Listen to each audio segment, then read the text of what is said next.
This is Fieldsports Channel News. Shooting organisations are united in their shocked reaction to the mass shooting in Devon last week. BASC says that its staff's thoughts and condolences are with the family and friends of those who lost their lives and those impacted by this devastating incident in Plymouth.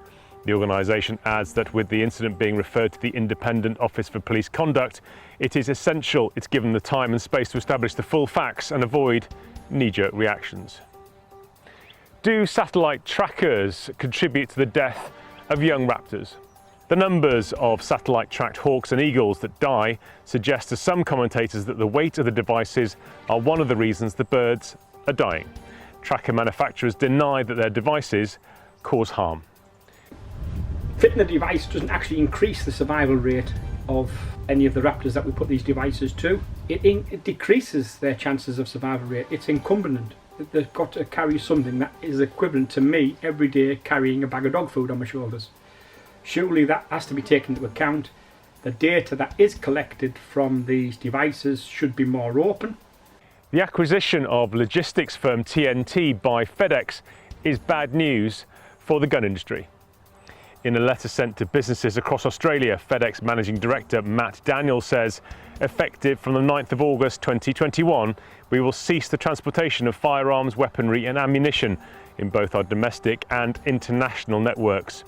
FedEx gave Australian gun shops an assurance as recently as March this year that their accounts were not under threat. Thanks to Ken Payne for the story. Will Zach Goldsmith's ban on hunting trophies actually help animals? There's just a month to run in an influential government committee's consultation on trophy hunting. It includes asking how hunting tourism provides cash for conservation. You can take part in the EFRA committee's call for evidence on hunting and do your bit to help hunting sports by following the link in the description below. There's a new rifle range in the West Country. Baron Clifford of Chudley officially opened the Pinbrook Ranges outside Exeter.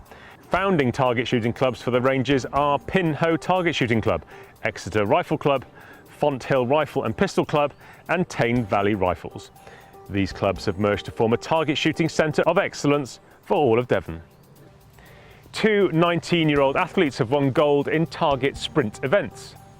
Emily Scheuer and Callum Jones won their medals in the junior men and junior women during the ISSF World Tour Target Sprint in Dingolfing, Germany. They are Great Britain's first gold medals in the ISSF World Tour stage. Target Sprint, which is being considered as an Olympic sport, involves running and target shooting.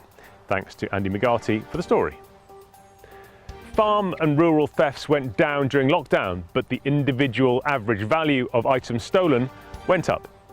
That's the conclusion of research by insurer NFU Mutual. Top of the target list are ATVs and UTVs, and NFU Mutual has worked with police to seize stolen machinery from overseas. It's made recent recoveries in Latvia, Lithuania, Poland and Spain. There may not be many grouse this year, but the glorious 12th brought celebration. Scotland's regional moorland groups have put out a film on YouTube called Notorious for Being Glorious. It is a thank you to the local communities and their boots on the ground for the hard work and graft they put in all year round, looking after Scotland's moorland and wildlife. It's worth a watch. Meanwhile, the Sun newspaper ran a nasty, small-minded piece about grouse shooting, illustrated with a pheasant. Finnish Russian wolves do not belong in Norway. That's the electoral platform for Norwegian Centre Party politician Emily Enger Mehl. She says that wolves take away value from Norwegian farms and threaten food supplies, and she would like to see them eradicated. Thanks to the influx of wolves, Norway loses cultural heritage and traditions it's preserved for generations, she says. Her political opponent, Minister of Climate and Environment, Sveinung Rotevatn, says wolves do belong in Norway. Thanks to Per Helmseth for the story. New Zealand's gun buyback scheme and amnesty cost more to run than was paid back to gun owners.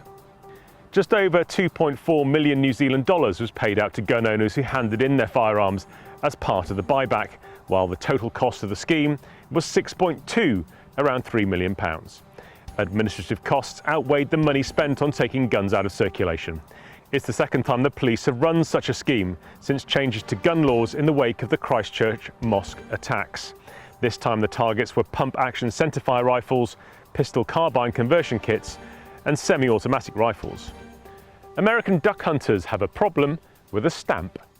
Duck hunters in the US have been required for decades to buy a stamp portraying the fowl and affix it to their hunting licenses, with the proceeds being used for conservation.